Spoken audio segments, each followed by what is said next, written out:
webinar and you are connected via WebEx, then please use the raise hand icon on your screen. Alternatively, if you've joined us on the phone, then please press star 1 on your telephone keypad. I'll now hand you over to Mohammed Faisal Portrick from Riyad Capital to begin. Please go ahead. Thank you. Good afternoon and good morning, everyone. On behalf of Riyadh Capital, it's my pleasure to welcome you all to Riyadh Bank's fourth quarter 2025 earnings call. I would now like to hand over the call to Mr. Rayan Al-Shuaibi, Head of Investor Relations at Riyadh Bank. Please go ahead, Rayan. Thank you, Patrick. Good day, everyone, and thank you for joining the call. With us on the call today, our CEO, Nader Kraya, CFO, Abdullah Raini, as always, our CEO.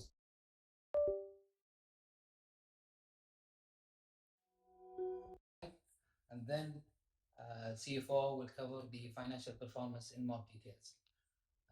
Now, I'll hand it over to our CEO to start the presentation.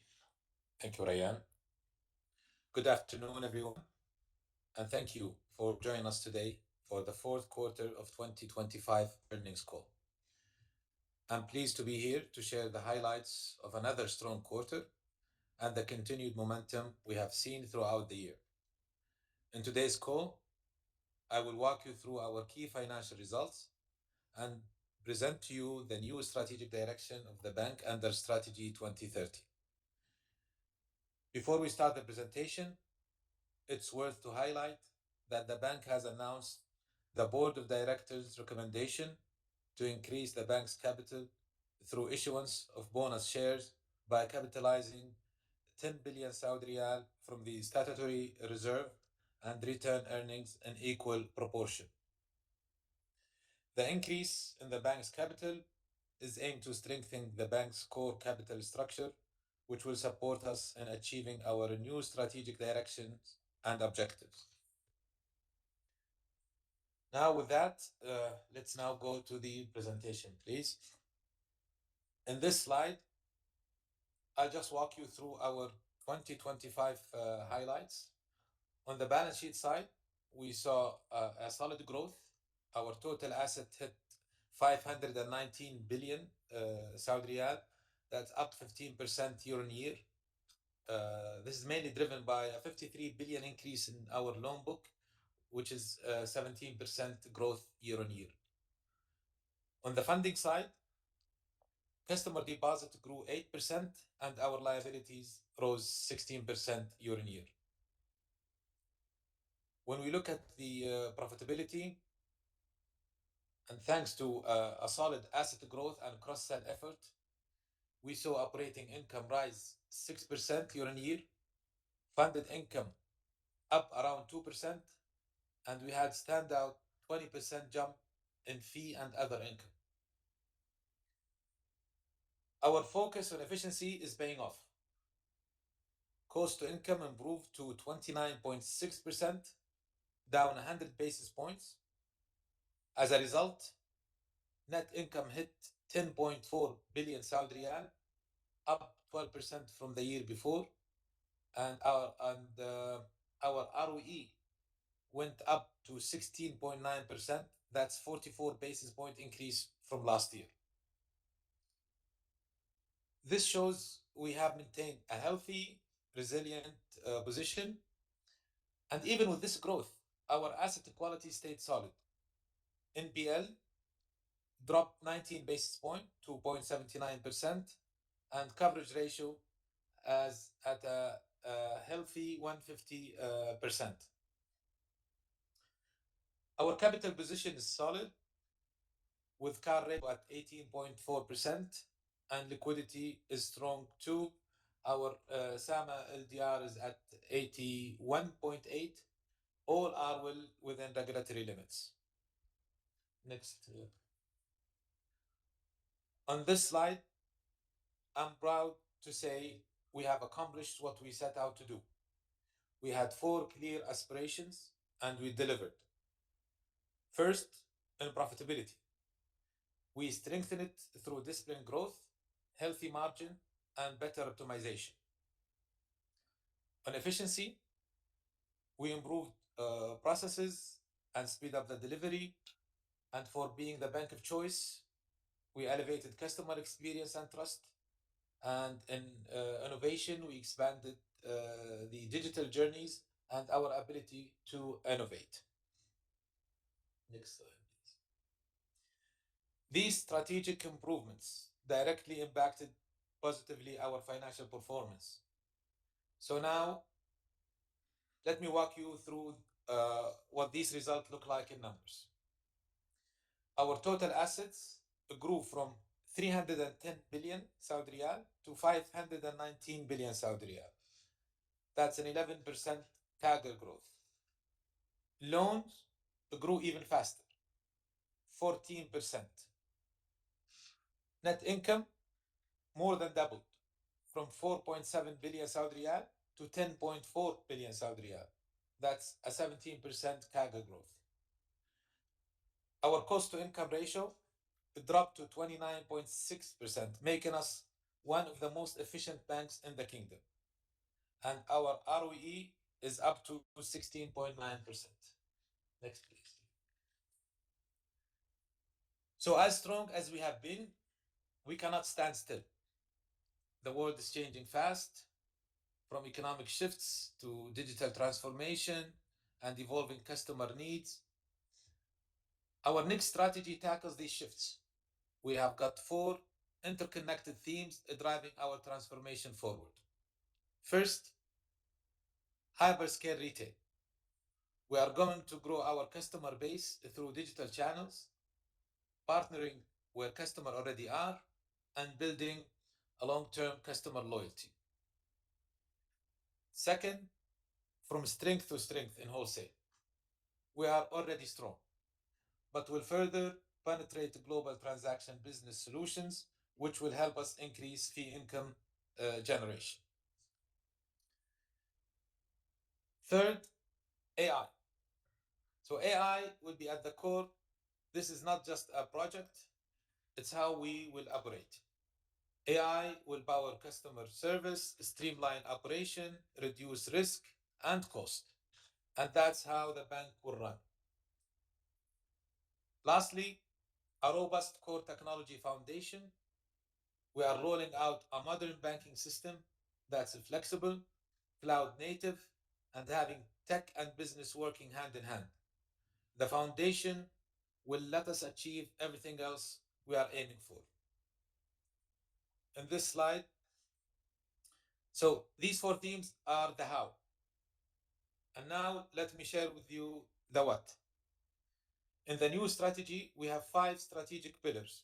These pillars define where we are headed and how we will measure success. With our board guidance, we have set a bold vision for our 2030 strategy.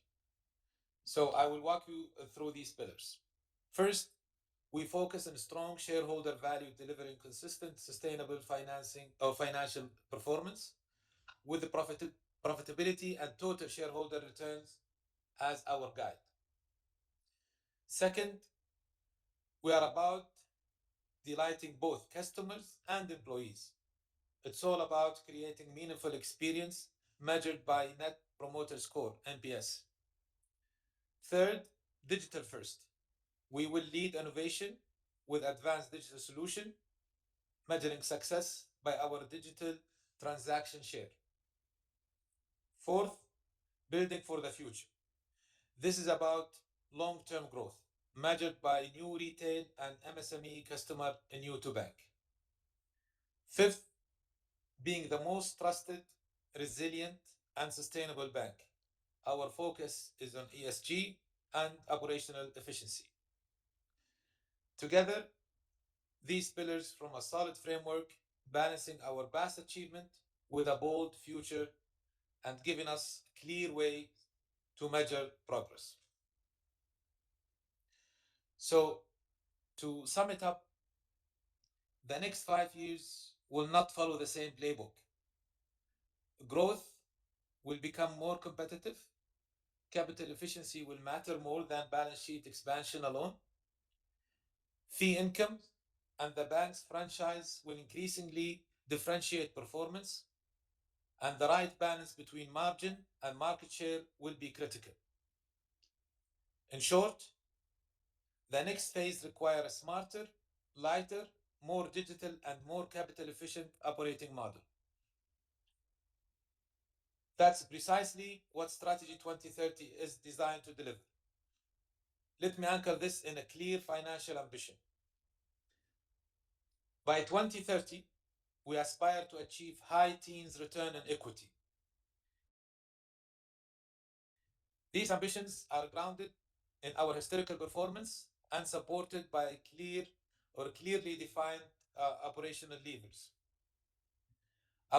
This strategy actually positions us at the intersection of massive trends: Saudi Arabia, economic transformation under Vision 2030, the digital revolution in financial services, the AI revolution reshaping every industry, and the growing demand for sustainable, responsible banking. We have the aspiration, we have the strategy, we have the capability, and we have the commitment. I'm excited about what we are building. I'm confident in our ability to deliver, and I'm grateful for your partnership on this journey. So, with that, I will now hand over to my colleague Abdullah to walk you through the financial performance in more details. Thank you. Thank you, Nader. On page 9, the slide basically highlights the solid growth in the balance sheet footing and loans and advances portfolio by 15 and 17% respectively. We also have seen a very decent and strong growth in the investments of 13%.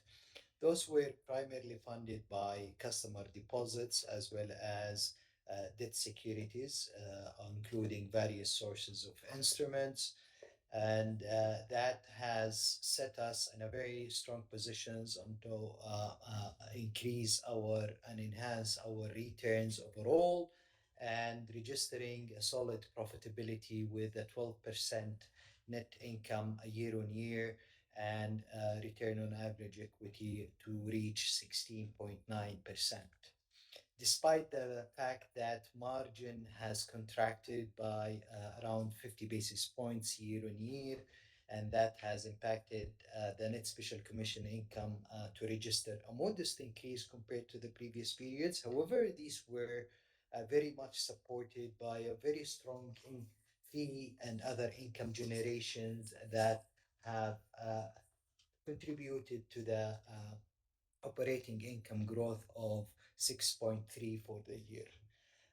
And not discounting the extra efforts that have been progressing on for our strategy 2025 journey, where our efficiencies has continued to derive values, where we registers 29.6% as cost income ratio, which is a record low for the bank, while the cost base has marginally increased by around 3% or 2.8% specifically.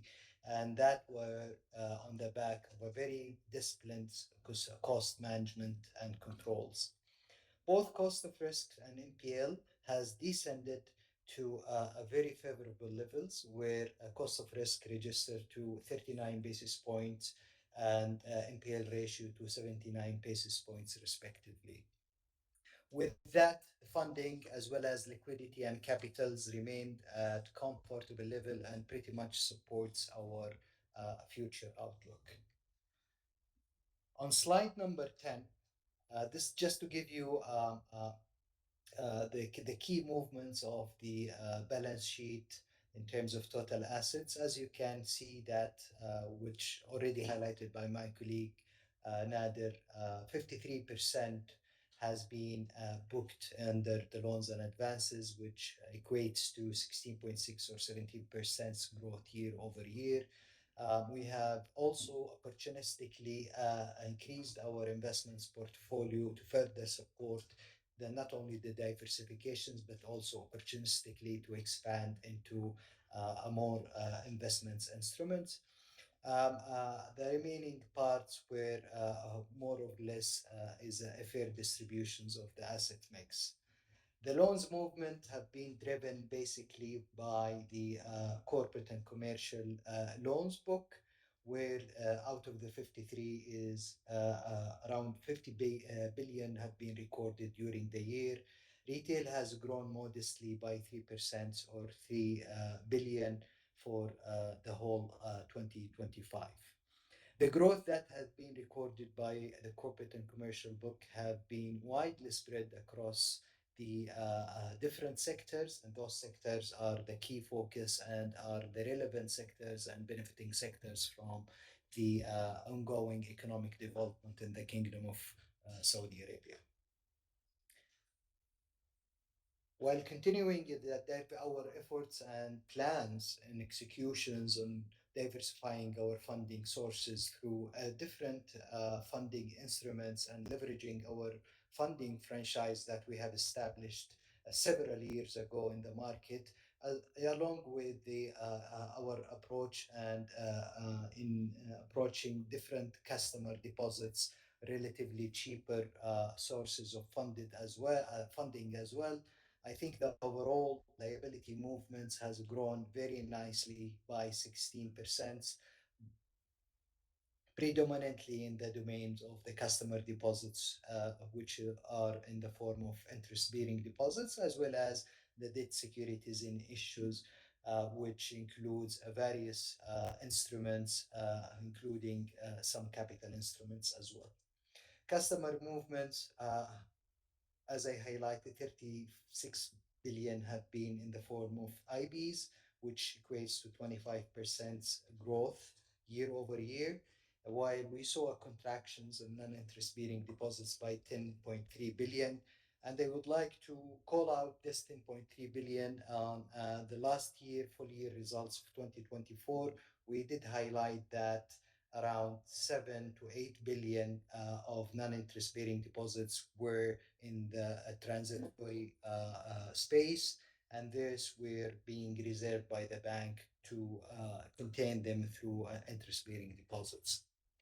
Net stable funding ratios remains very healthy at 109%, which increased 2.2% year over year, while headline LDR increased by 8.1% to reach 112.5%. We have seen stabilizations on the CASA mix or the NIBS as a percentage of total deposits since the second quarter of this year. And we continue to focus on further penetrate that segments along with sources of funds along with relatively cheaper customer deposits. The net special commission income increase were modest, but was propelled by volume growth, which was offset by the higher funding costs that the whole industry has faced during the course of 2025. I think that translates to a 13.1 billion recording of net special commission income. What we have seen also that a tick up on or a pickup on margin for Q4, and I would like to call out here what we have updated the industry and the market participants that we are ongoing repricing wave across our addressable corporate book, and I think we have progressed very well in Q4 and will continue to be the theme for the year 2026. For the full year, we recorded 2.88 percentage point as a net special commission margin, and that is expected to stabilize in the foreseeable future.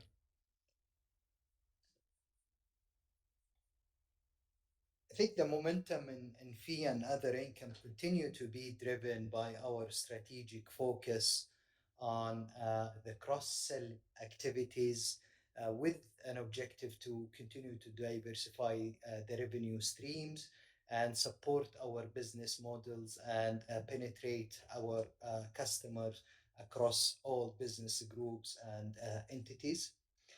As you can see, the 20% increase year on year that my colleague Nadir has alluded to were significantly propelled by the core banking services as well as the complementary treasury solutions that we offer to our corporate business, as well as the deals that we participate in to ensure that we compensate for the margin compressions in case of competition.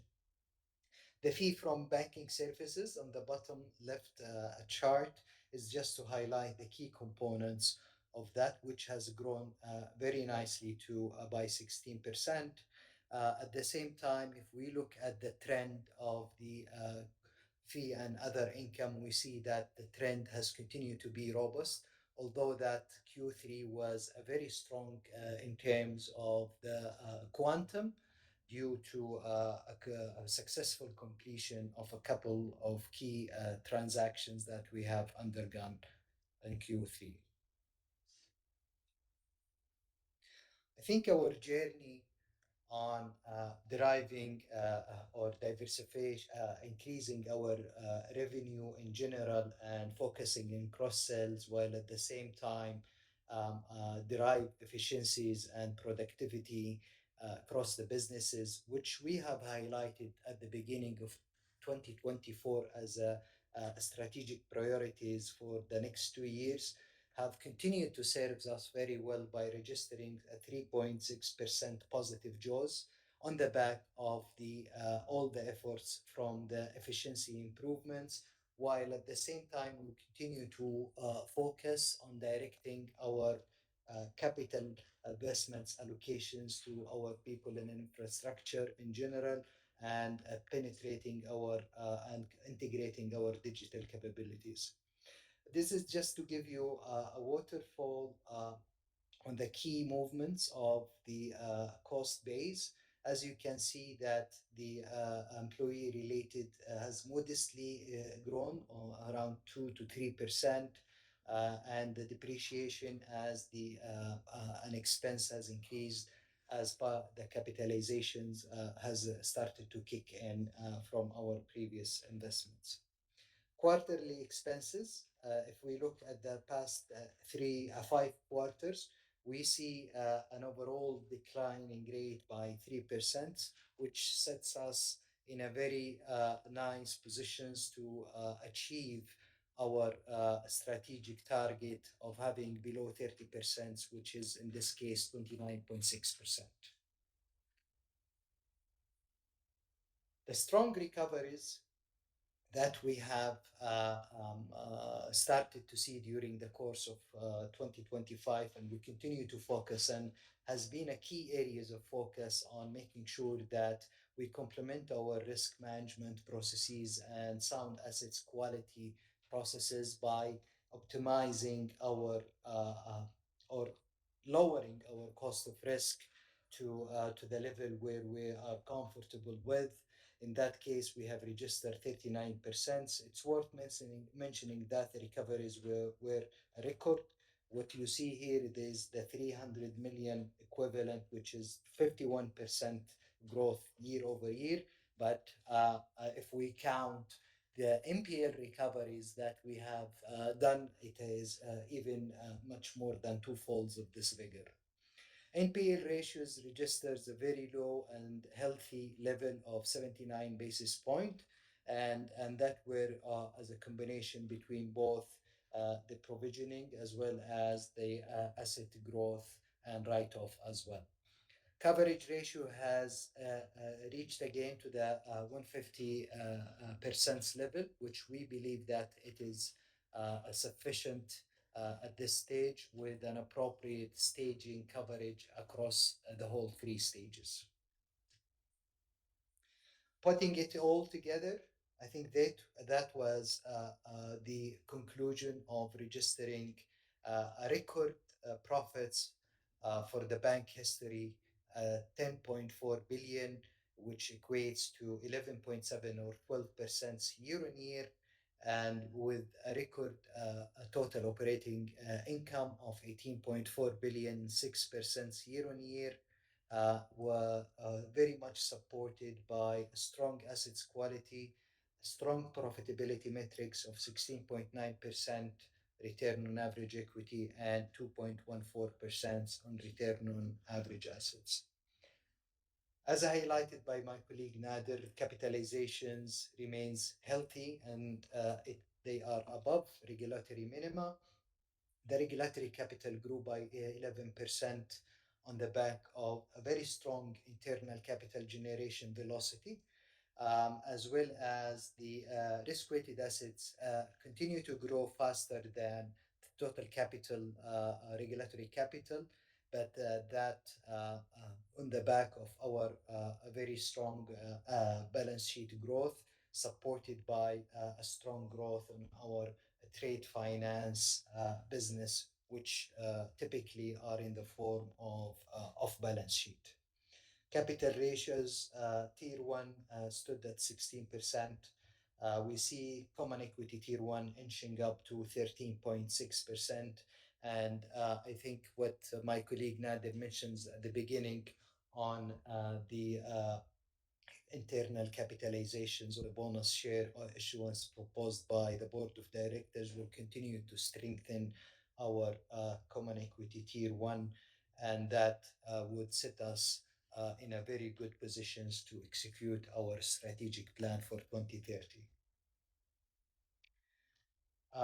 And that leads me to the same promising outlook and our strategic journey that we have commenced for the next 5 years, and sharing with you the guidance for 2026. We are guiding for a high single digit in both in loans and advances, as well as on net special commission income. And we are also guiding below 30% for the cost income ratio.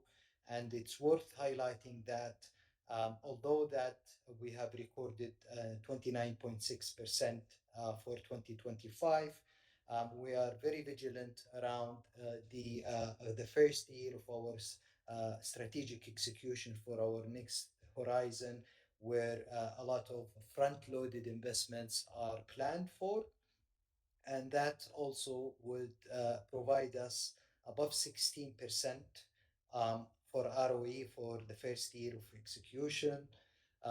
Credit risk, we continue to maintain similar guidance around 30 to 40 basis point for 2026, while Tier 1 capital would remain above 15%.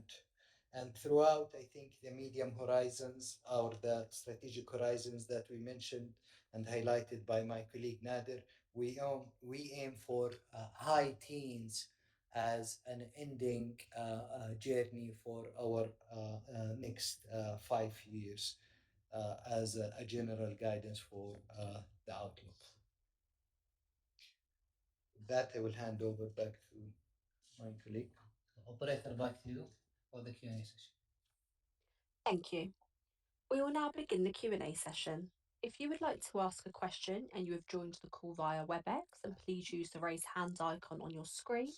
Alternatively, if you've joined on the telephone, then please press star one on your telephone keypad. We will pause for a moment to allow questions to be registered. Our first question today comes from John Peace. Please state your company name and proceed with your question. Oh, thank you. This is John Peace from UBS.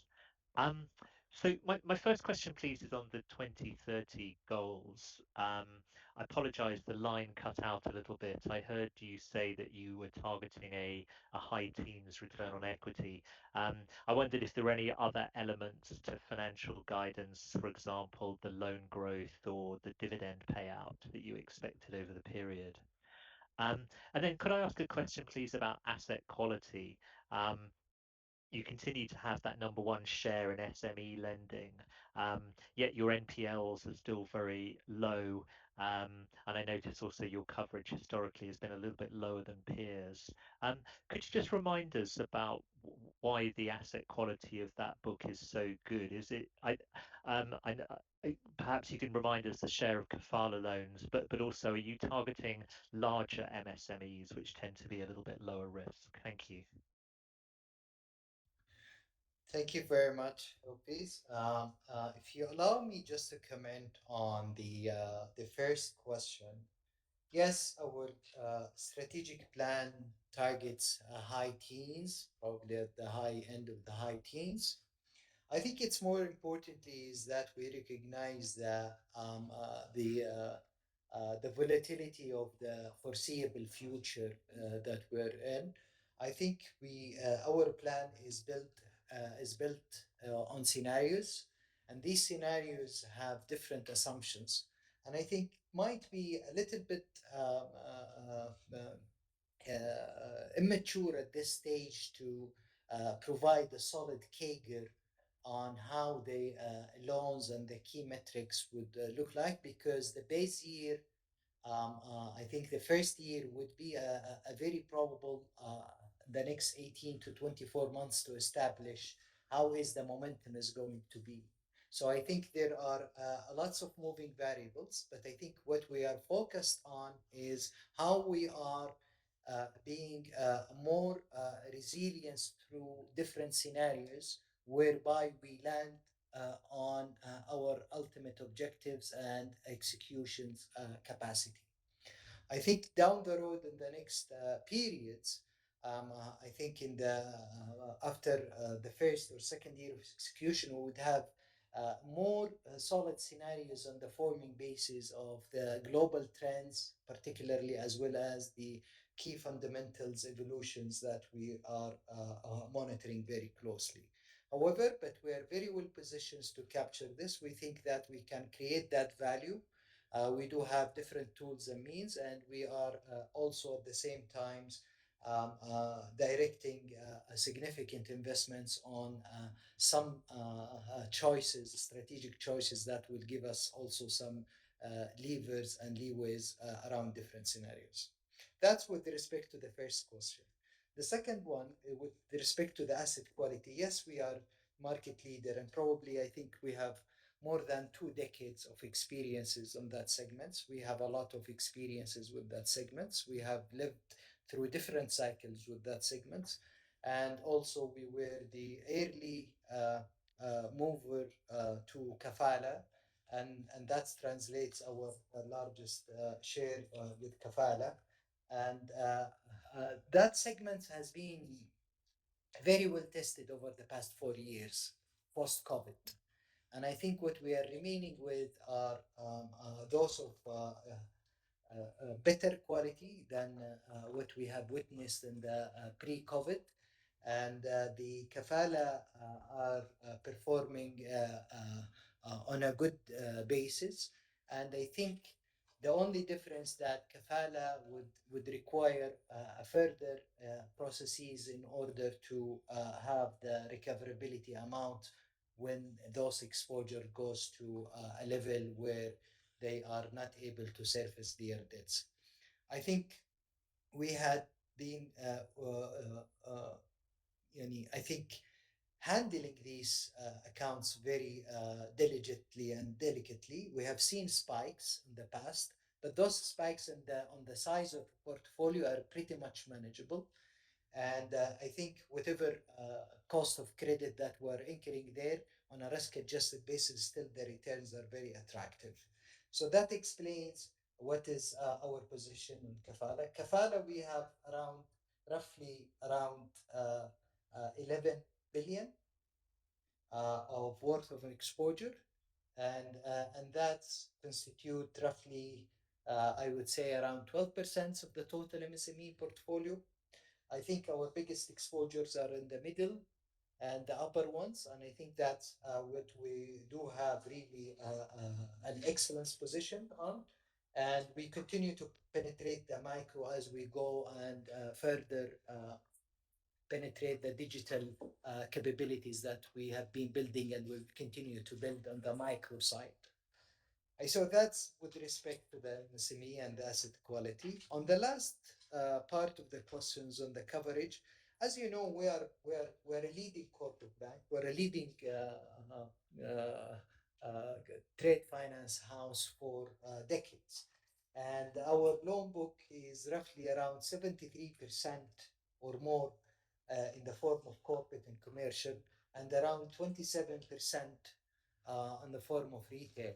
So that explains our coverage ratio is always hovering around these levels because sometimes as a leading corporate bank, we need to deal with a certain accounts of exposures, and those exposures are not necessarily very widely spread like a retail where you have a typical rate floor. So I think what I want to say at the last part of this question is that we're pretty much comfortable around the level of coverage. I think we continue to monitor the problem loans and watch list very carefully. We do have the right governance around it, and we do have the right risk processes that we continue to focus ourselves on. And I would like also to reiterate what we have shared. And Nader, my colleague Nader, have mentioned this in 2024 because we wanted to focus more on solving these problematic exposures and try to find appropriate solutions through appropriate structuring, as well as to increase our recoverability and recoveries. And that's why we established a very dedicated, large team.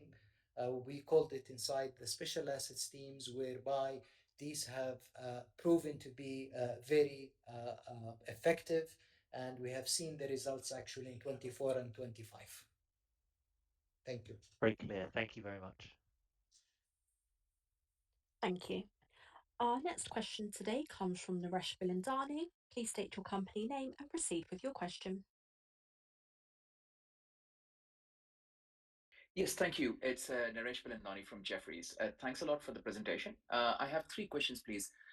One is, given that we are halfway through the first quarter already, would you please give some indication on how the NIM has been progressing year to date? I'm just keen to gauge if the funding costs are still exceeding the yield decline, um, led by the lower rates. So any indication there would be very helpful. That's the first question. Second is, could you just throw more light on the quantum to which the fee income could still remain pressured in the near term due to the regulatory pressure that still needs to be baked in on remittance fees and perhaps the competitive pressure coming in on brokerage revenues? Any thoughts there would much help. And third is, I wanted to kindly check on the sensitivity of the ECL assumptions that you are presenting in the note 34.3 of your financial statements. I am comparing these to those presented in the last year, and specifically, I see the impact to ECL from lower oil prices having declined notably by about 90% level year on year. So, what has led to the buildup of this resilience to lower oil price? Would you please be able to share any reason behind that? Thank you so much.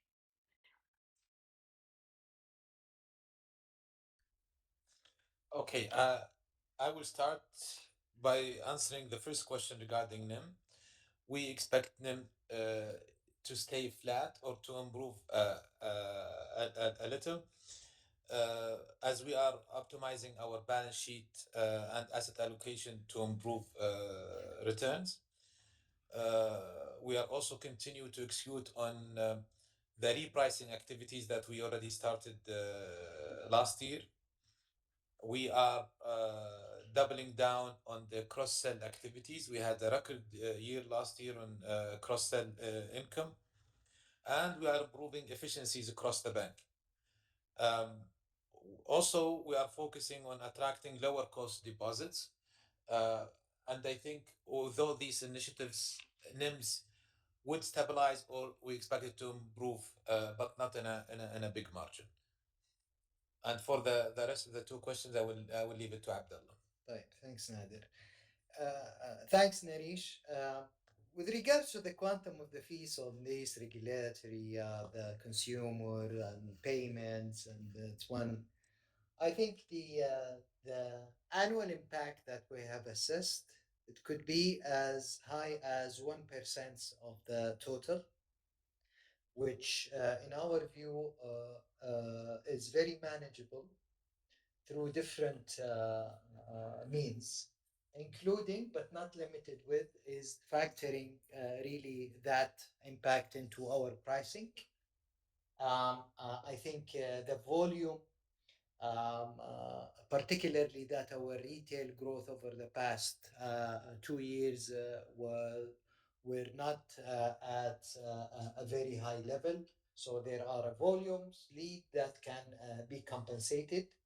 And more importantly, I think also the offsetting that through the enhancing the credit cards usages, for example, growing the ENRs through different means. So in a nutshell, I think that is pretty much manageable. Brokerage revenue, I think it's very early to tell.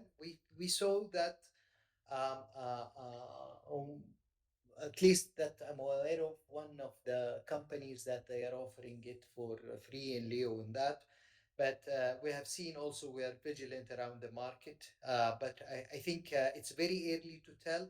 But I think there are the brokerage haven't been doing really well over the past few periods, given the market sentiments and the value added traded. Perhaps we see a lot of offering through different recoveries of that fees. Our Riyadh Capital is focusing more on growing their digital penetrations in that space. I think they have done considerably well over the past periods when it comes to the international as well. But I think that is, in my opinion, is still very, very early to comment on because, and more importantly, I think the brokerage income contributions to the fee and other income are pretty much limited in our case. On the last one, I think that you know that this is part of the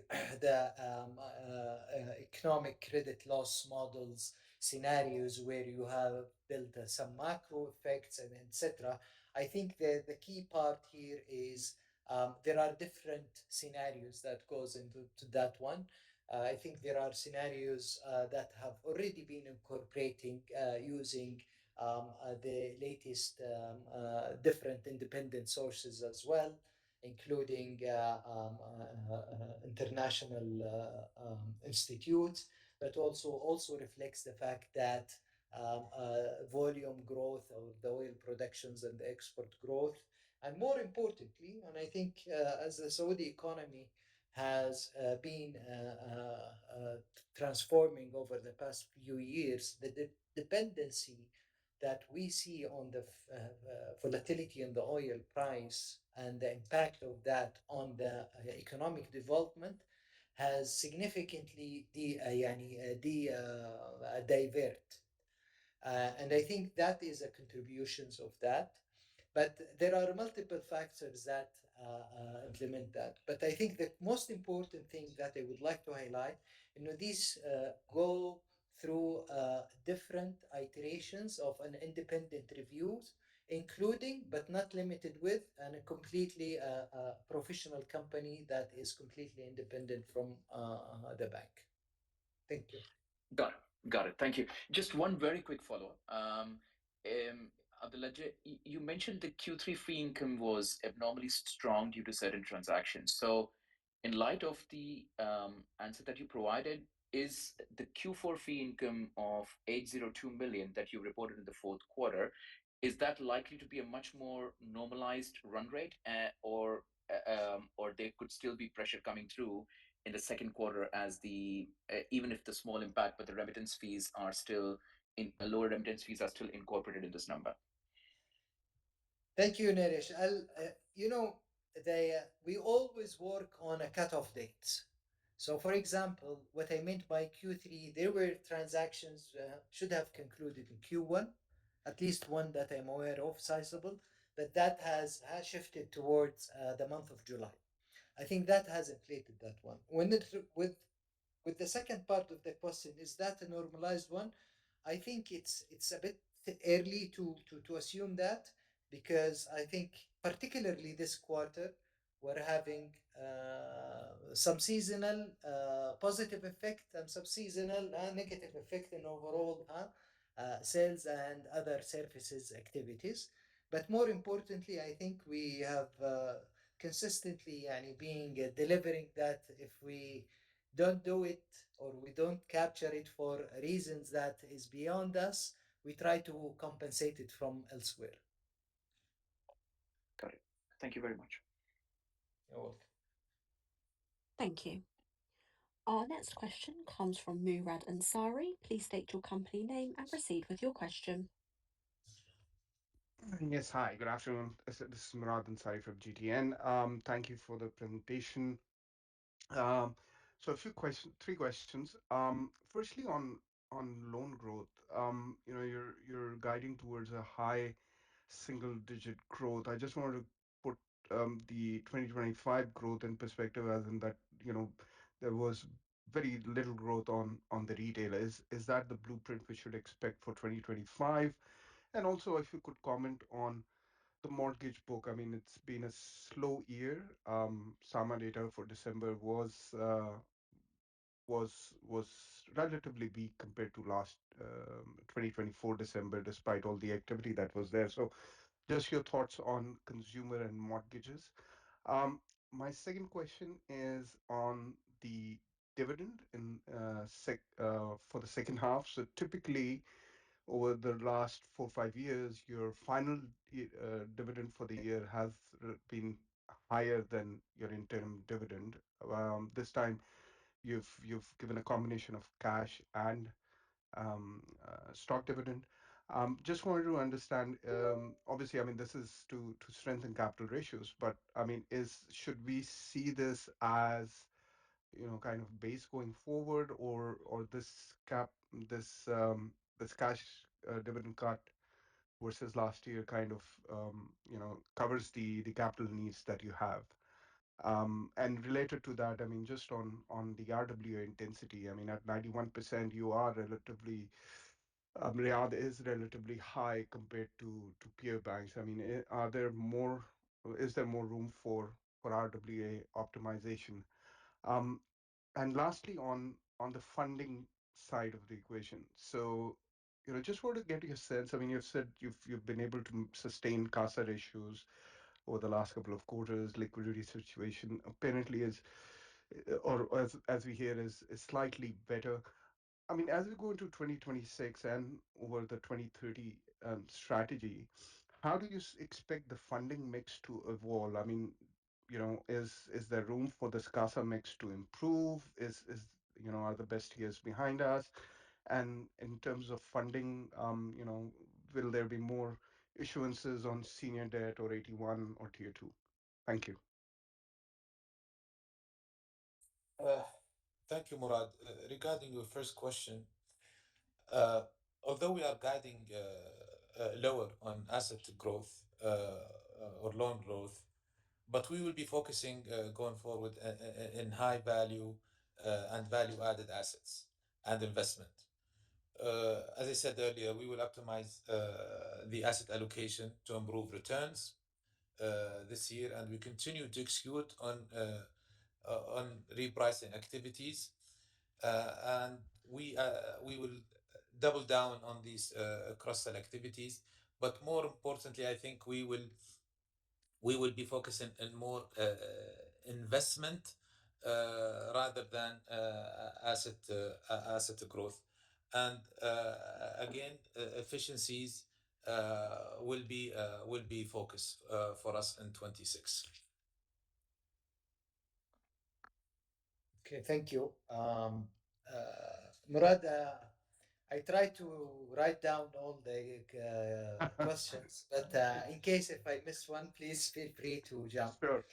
Yeah. I think like what my colleague Nader mentions exactly. I think we are coming from a high base. There is a base, higher base have been formed.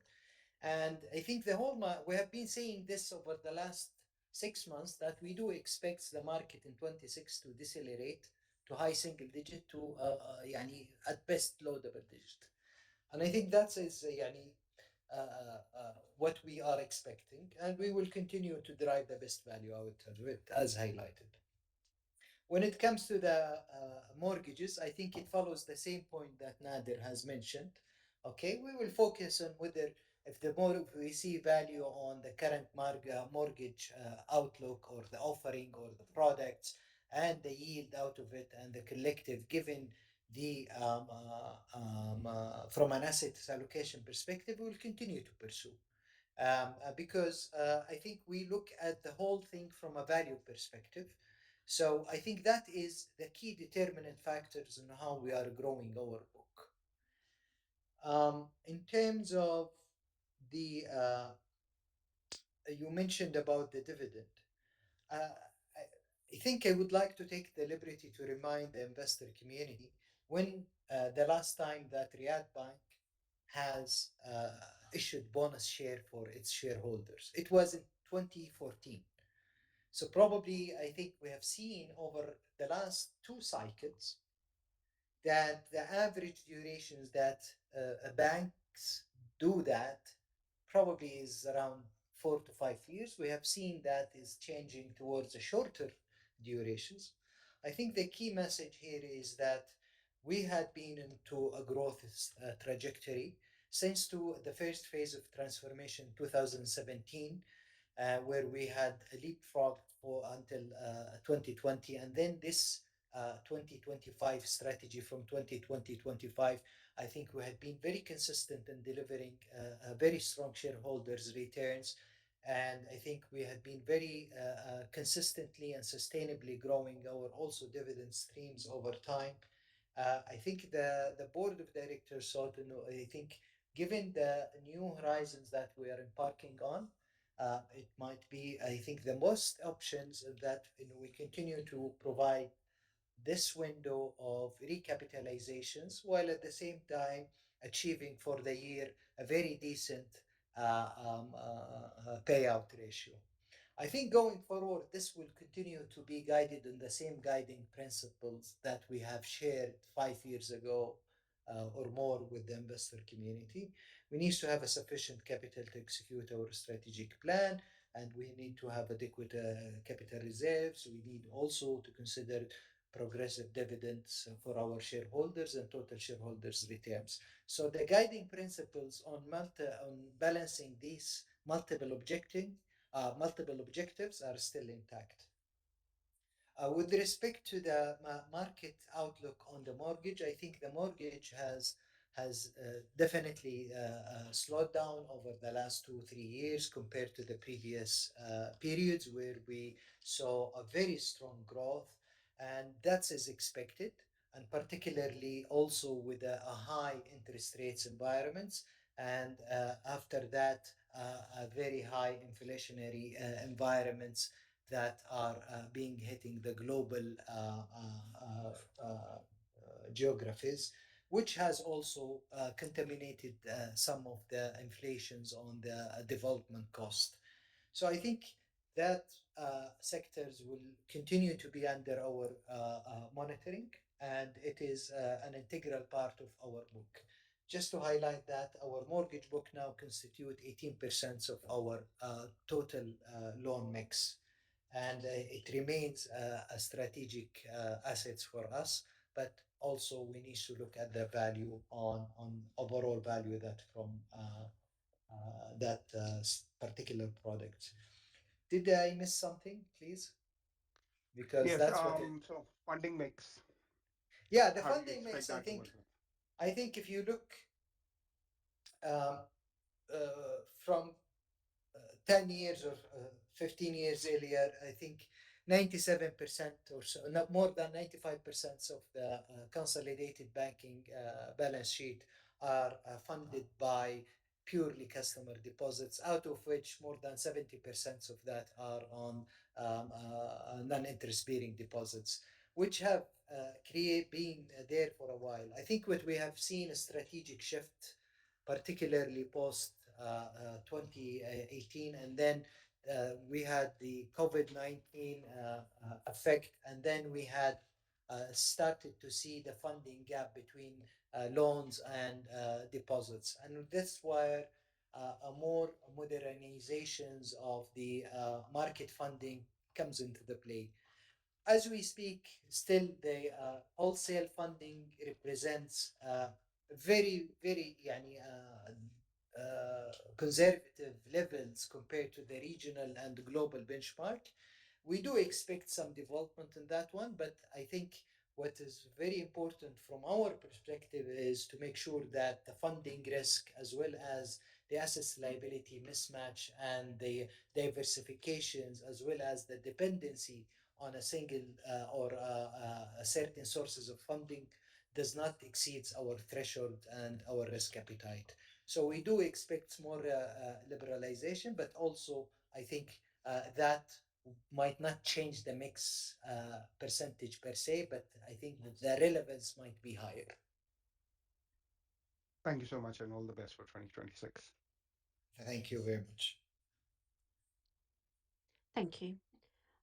Our next question comes from Abdallah Al Buraidi. Please state your company name and proceed with your question. Am I audible? Yes, you are. Yeah. Thank you very much for the great results and the great presentation. This is Abdullah Brady from Emirates MBD. I have a couple of questions. The first one regarding the sensitivity of the guidance of the net special commission income. When we look at the repricing table, that the duration of assets continue to inch lower, given by the high growth in corporate loan book, which outpaced the growth in retail book significantly. On the other hand, we noticed that liabilities has increased in duration a little bit from being extremely short duration to slightly higher duration, which makes the bank, in theoretical basis, more sensitive to lower benchmark rates.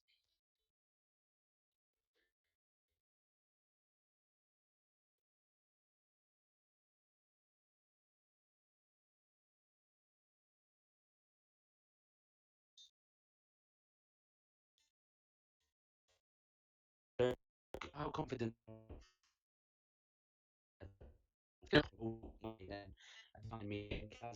and the duration as well. Forgive my ignorance, and I think more growth and mortgage would bring with it more CASA and a higher duration, which is helpful in such declining interest rate environment. How do you look at this? Thank you very much. I think for the first question, I think we have been positioning the balance sheet very favorably for the falling rate cycle. I think based on actual and based on the December positions of 31st positions, as well as based on the maturities and the sensitivities that we apply on through our ALCO process, I wouldn't say 1 basis point positive for every 25 basis point cut, but I would caveat it to nearly zero. But there could be some marginal benefits. I think that's has been very well managed through our directional investments portfolio, as well as through also the the repricing periods. The repricing periods of our corporate book. Um, that's one. And thank you for bringing this up. The second one is yes, on the face value, I think mortgage would serve in a better way for a higher for a falling rate cycles, provided that they are being priced reasonably well, and I think that's our focus. Don't get me wrong on that one.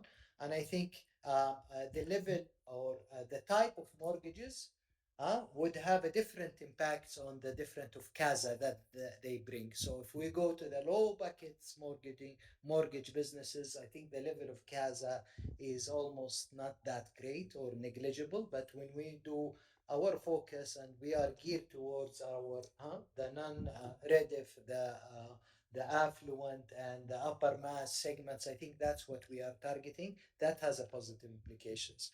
But also, I would like to bring a point here that mortgages also, because of durations, it is a capital intensive when it comes to the interest rate risk in the banking book. So I think we look at this from the whole balance sheet perspective rather than just a product and a business by itself in isolations on others. I think that's what my colleague Nader was alluding to in terms of the value impact for the bank on the foreseeable future. Thank you. Yeah, thank you. Very, very informative. One last question, if you allow me. There was a good amount of write-offs in the second half, mainly the third quarter and even the fourth quarter. Could you shed some light on this? And thank you very much. وفقكم الله. I think during the third quarter earnings calls, I did inform the investor community that we had to deal with, we were trying to restructure one of a large exposure that we have. We had initiated the discussion during the course of the fourth quarter 2024, and we continued that discussion in Q1. Unfortunately, the restructuring has collapsed at that time, and we had to recognize this as an NPL, and that was translating in our coverage dipping down. The legal process started, and we think that this is going to take a long time. So we decided to cover up the remaining because we had very prudently provided for, and we wrote it off. So we're And talking for about 1 point something billion. So that's what has swinged that curve. And we were very, I think we updated the Q3 and Q4 on that basis. in the fourth quarter as well, there was around 1 billion. No, it is the same. Nothing new. Okay. Thank you very much. Thank you. In the interest of time, that is now the end of the Q&A session. If you have any further questions, then please direct these to the IR team. I will now hand back over to the management team for closing remarks. So, ladies and gentlemen, thank you all very much for joining us on today's call. We are pleased to have shared another set of strong and healthy results for the year 2025. Our continued progress reflects the strength of our strategy and the discipline of our execution. We are excited about what lies ahead and look forward to sharing more updates with you in the future earning calls. Thank you again for your time and have a good day. Thank you.